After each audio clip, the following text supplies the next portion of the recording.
The day the Varokians arrived was like any other, with the sky painted in the usual hues of blue and white. People bustling through their routines, oblivious to the cosmic spectacle about to unfold.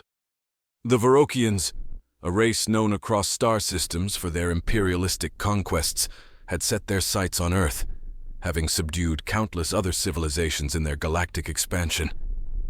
Their ships pierced the atmosphere like dark silhouettes, slicing through daylight, massive and menacing, casting sprawling shadows over cities and countryside alike. Governments scrambled jets and defense measures, but it was all mere posturing. The human race, with its primitive technology, stood little chance against the might of Varokian technology. The first message from the Varokians was simple and transmitted in every language: surrender and live, resist and perish. It echoed through televisions, radios, and smartphones, seeping into the core of every human soul with chilling clarity. Leaders of the world convened in hurried summits, desperation cloaking their faces. While some advocated for surrender to avoid mass destruction, others, fueled by defiance or perhaps denial, pushed for resistance.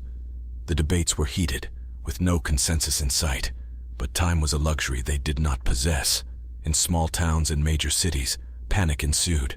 People raided stores, barricaded homes, and some even fled to remote areas, hoping to escape the impending doom. But among the chaos, there were those who saw the invasion not just as a crisis, but as a call to stand, to fight, not just for survival, but for the essence of humanity itself. At the forefront was Dr. Lena Miles, an astrophysicist who had once contented herself with peering into telescopes, seeking out the mysteries of the universe. Now, the universe had come calling, and it was not as benevolent as she had hoped. Gathering a team of scientists, engineers, and military strategists, Lena proposed a plan not just to defend, but to understand the Varokians. Her rationale was clear. To fight the enemy, one must understand the enemy. Her base of operations became a hive of activity, a blend of fear and fierce determination. They analyzed every piece of Varokian technology they could get their hands on, from fallen debris of scout ships to intercepted communications. Each discovery was a small victory in the shadow of a looming war. But Lena knew that science alone would not be enough. It required something more, something deeply human that no alien race could extinguish: the will to persevere, the courage to fight back, and the hope that even a small spark could ignite the fires of resistance. As the world teetered on the brink, a clandestine network of resistance cells began to form, spanning continents and cultures. They were not just soldiers and scientists, but ordinary people. Teachers, farmers, doctors, and children, each ready to do their part in the coming struggle. They shared not only supplies and safe houses, but stories and strategies, weaving a tapestry of defiance against the alien oppressors. And so, as the Varokian armada prepared for what they presumed would be an easy conquest, they found not a planet of willing subjects, but a world ablaze with the spirit of resistance. The stage was set, the players ready, and the saga of humanity's defiance began in earnest. The Varokians had chosen New York for their first display of power, a city emblematic of human achievement and defiance. As their colossal warships hovered above, casting the city into a premature twilight, the streets below erupted into chaos. Amidst the scrambling crowds, a figure stood still. Major Sarah Knox, her gaze fixed upwards, her resolve as unwavering as the skyscrapers around her. Sarah had served in multiple terrestrial conflicts, but nothing had prepared her for warfare on this scale. Under her command, a ragtag group of military personnel and civilian volunteers prepared to defend the city. They fortified buildings, set up sniper nests, and rigged bridges with explosives, turning the urban landscape into a guerrilla battleground. Communication with the outside world was severed by Varokian jammers, isolating New York from any hope of immediate external support. The city was an island once more, surrounded not by water, but by an alien armada poised to strike. The Varokians issued their ultimatum to the city: surrender within the hour or be destroyed. Sarah, transmitting from an underground bunker, sent back a defiant response that would later echo through history. New York stands. We stand. Come and see. As the deadline approached, the Varokians launched their first assault. Energy beams, capable of leveling blocks with a single strike, rained down. But the New Yorkers were prepared. Using the subway tunnels as shelters and transport routes, they moved quickly and struck back with salvaged Varokian weapons, repurposed to fire against their creators. Above ground, the battle was brutal. Skyscrapers, once symbols of human enterprise, became fortresses. From these high vantages, sharpshooters targeted the alien sensor arrays, blinding them momentarily, buying precious time. Meanwhile, Lena and her team, stationed in a mobile lab on the outskirts, worked feverishly. They had captured a Varokian drone, its technology offering a glimpse into alien capabilities and, potentially, their weaknesses. Every piece of data was a puzzle, and Lena was determined to piece it together. In these desperate hours, an unexpected alliance formed. A group of hackers, initially dismissed as irrelevant in a physical war, proved invaluable. They infiltrated the Varokian communication network, sowing confusion and delay in the alien command structure. This cyber-sabotage gave Sarah and her forces the edge they needed to mount a counteroffensive. As night fell, the city smoldered under the alien onslaught, but the spirit of its defenders burned brighter. From the ruins of a library, a voice broadcasted over pirated airwaves, reading excerpts from literature and history, a reminder of what they fought for: freedom, not just for themselves, but for future generations. In the depths of despair, humanity's indomitable spirit found its footing.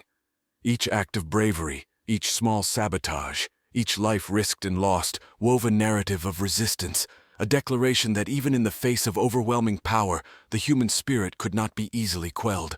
On board the Varokian flagship hovering above Earth, Commandant Torek assessed the unexpected resistance from the humans. His race had conquered planets with technologies far superior to Earth's, yet here he was, stymied by a supposedly inferior species. His superiors demanded a swift victory, but every report spoke of setbacks, minor skirmishes costing more than anticipated. The Commandant was in his strategy room, surrounded by holographic displays of the Earth's surface, each flicker showing another area of human defiance. His advisor Zella suggested deploying their most feared weapon, a biological agent that could end resistance without further damage to the planet's infrastructure. Torek, however, hesitated.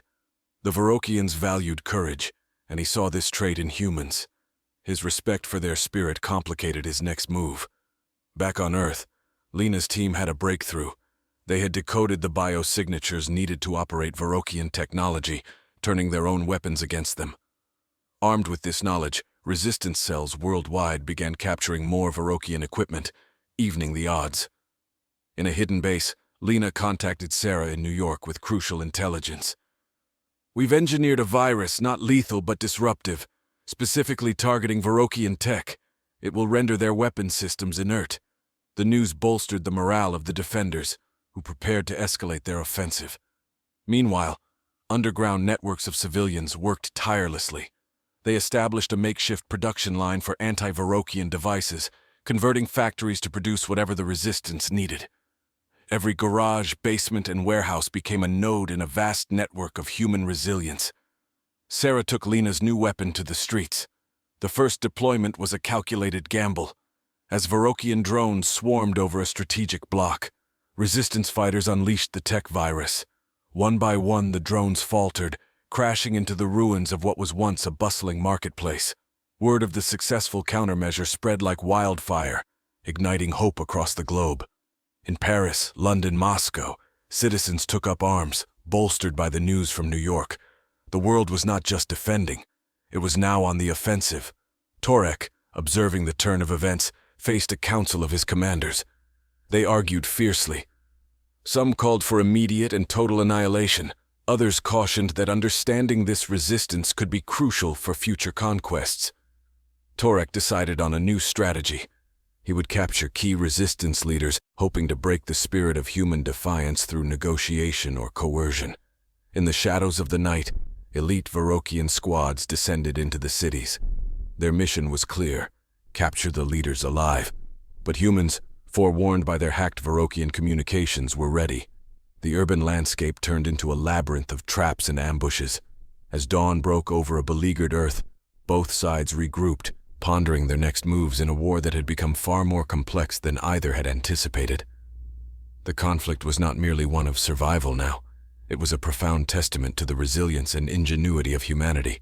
In the dim light of the early morning, Sarah Knox reviewed her city's defenses, her face illuminated by the soft glow of a tactical display.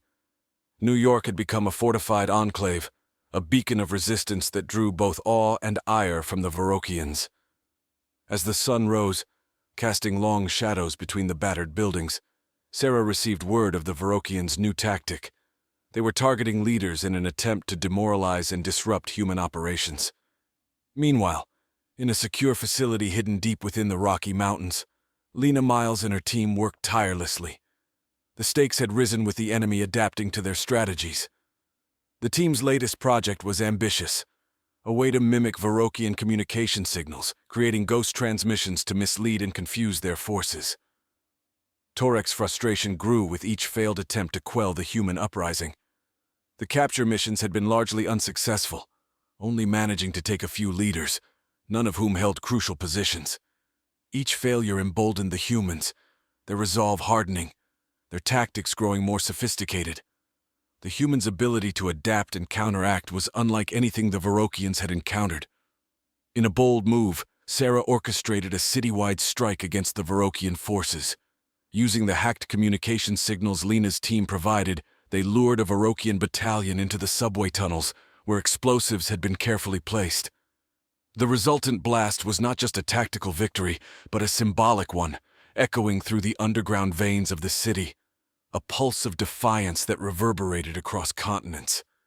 Back on the flagship, Torek convened with his war council. The mood was grim. Reports poured in from around the globe, detailing similar human victories. A junior officer suggested a retreat to reassess their strategy, but Torek dismissed it outright. Retreat would mean disgrace. Instead, he ordered a shift in their approach. If capturing leaders had failed, they would strike directly at the heart of human resistance, technology and infrastructure. As Torek's forces prepared for a massive coordinated strike, Lena's intelligence network intercepted the plan. With little time to prepare, she sent out a desperate message to all cells: protect the tech at all costs. Across the world, humans fortified their positions around key technological and infrastructural sites. In the ensuing battles, the humans demonstrated ingenuity and bravery. Drones were turned against their owners. Salvaged Varokian weapons were modified to exploit known vulnerabilities. In an impressive display of engineering and willpower, a coalition of European fighters managed to bring down a Varokian cruiser using a synchronized attack of high-altitude balloons and ground-based lasers, a technique developed by a Dutch university team. As dusk fell, the Earth stood scarred, but steadfast. The Varokians had inflicted considerable damage, but each human victory served as a testament to their determination and resourcefulness. The day ended not with the anticipated Varokian triumph, but with a palpable shift in the conflict. The humans were not just surviving, they were learning, adapting and beginning to dictate the terms of the engagement. This new reality settled over Torek as he looked down at the blue planet below. Earth was not the easy conquest he had anticipated. It was a complex, resilient world that challenged every assumption he had about power and conquest. The war was far from over, and for the first time, uncertainty crept into his thoughts about its eventual outcome. On Earth, the resistance felt a surge of momentum. The recent victories had not only bolstered their resolve, but also provided valuable alien technology, which was quickly reverse-engineered and repurposed. Lena's team, now operating out of a more secure compound in the Nevada desert, had made significant breakthroughs in understanding and manipulating Varokian energy shields, turning the aliens' advantage against them. As word of these advancements spread, isolated resistance cells began to coalesce into a more unified global force. Leaders from various nations and groups convened virtually, laying the groundwork for a coordinated worldwide effort. This coalition was not just a military alliance, but a brain trust of scientists, strategists, and leaders pooling their resources and knowledge. Torek, observing these developments from his flagship, realized that the Earth was not merely defending itself anymore, it was evolving into a formidable adversary. His initial underestimation of the humans had led to this critical juncture. With pressure mounting from his superiors to deliver a decisive victory, Torek knew he needed to alter his strategy dramatically. In an unprecedented move, Torek decided to parley with the human leaders. He broadcasted a message across all channels, offering a ceasefire and negotiations for a peaceful resolution. His offer, met with skepticism by many on Earth, was considered by the newly formed coalition. They agreed to meet but prepared for possible deceit. The designated meeting site was an isolated area in the Sahara Desert, neutral and bare, away from any strategic locations. The humans sent a delegation led by Sarah, who had become a symbol of resilience and tactical brilliance. Accompanying her were diplomats and scientists, including Lena, prepared to analyze every aspect of the Varokian delegation's technology and behavior. As the two delegations faced each other across a long metallic table set under the open sky, the tension was palpable. Torek, towering and imposing in his armored suit, presented his terms. He offered to withdraw all Varokian forces in exchange for a treaty that would establish Earth as a sovereign but associated planet within the Varokian Empire, contributing resources, but governed by its own laws. The human delegation listened intently, weighing every word. Sarah, after conferring quietly with her team, responded. They demanded complete autonomy and a mutual non-aggression pact. Earth would not become a resource farm for the Varokians. Instead, it would coexist as an equal in the galactic community. Negotiations stretched into hours as each side tabled and revised proposals. Unseen by the Varokians, Lena's team was busy at work. They used this opportunity to scan the Varokian tech, sending data back to their labs for real-time analysis. This information could prove crucial should talks fail and hostilities resume. As night fell over the desert, a provisional agreement was reached. Both parties would withdraw from active conflict to ratify the terms among their respective authorities. The meeting ended with a ceremonial handshake, watched by the world and the stars above, a gesture of cautious optimism. The resistance leaders returned to their bases, not in celebration, but in preparation. The treaty would buy time, but it could also be a strategic ploy by the Varokians. Earth had to be ready for any possibility. Meanwhile, Torek returned to his ship, his mind uneasy. The Earth had shown him that victory could not always be measured by the conquest of... As the dust settled on the Sahara, the world held its breath. The temporary truce had shifted the global atmosphere from one of imminent peril to cautious anticipation. Across continents, cities began to rebuild, not just their structures but the very fabric of their societies. In this newfound peace, humanity explored what it meant to be part of a larger galactic community, yet retained the fierce independence that had defined their resistance. Back in her lab, Lena and her team worked relentlessly, using the data collected during the negotiations to enhance Earth's technological base. Their work was no longer just about defense, but also about ensuring that Earth would never again be so vulnerable. Innovations in energy production, space travel, and quantum communication flourished, spurred by the integration of Varokian technology with human ingenuity. Meanwhile, Sarah, now a key figure in the global coalition, coordinated efforts to maintain Earth's defenses while fostering diplomatic ties with other alien races. The Varokians, it turned out, were part of a vast network of civilizations, many of which viewed Earth's fierce defense against the Varokian siege with respect and admiration. Diplomatic missions were sent out, and Earth began to carve out its place in the Galactic Assembly as a sovereign planet with much to offer. Torek, aboard his flagship, monitored Earth's progress closely. The treaty had been a compromise, one that many of his kind viewed as a defeat. Yet, as he observed the humans, he saw a potential ally in the making, an unpredictable and invaluable trait in the complex politics of the galaxy. His reports to his superiors changed tone, highlighting the benefits of partnership over subjugation. As the treaty's ratification approached, a grand assembly was scheduled on Earth, with delegates from various galactic civilizations in attendance. The event was to be held in Geneva, a city symbolic of Earth's rich history of diplomacy. The city was abuzz with representatives of distant worlds, each curious and cautious about the newest member of the galactic community. During the assembly, Lena presented a series of technological advancements that Earth wished to share as part of their entry into the Galactic Assembly. These included a revolutionary propulsion system capable of near-light-speed travel and a sustainable energy matrix, both derived from combined human and Varokian knowledge. The assembly was a success, with many civilizations expressing their interest in forming alliances and trade agreements with Earth.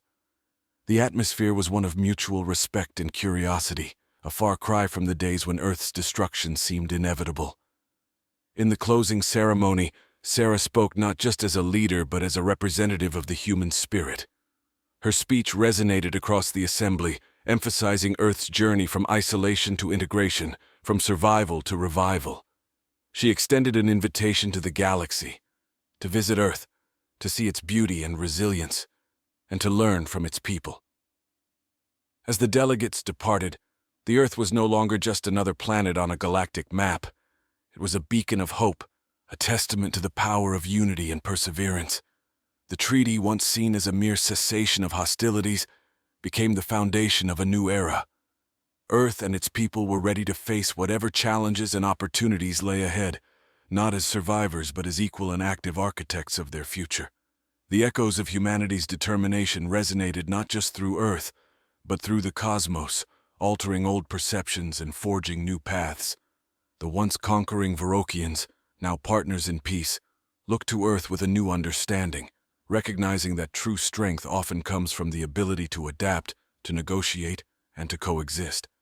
And so, under the vast starlit sky, Earth's saga of resistance concluded, but its story of cosmic collaboration was just beginning.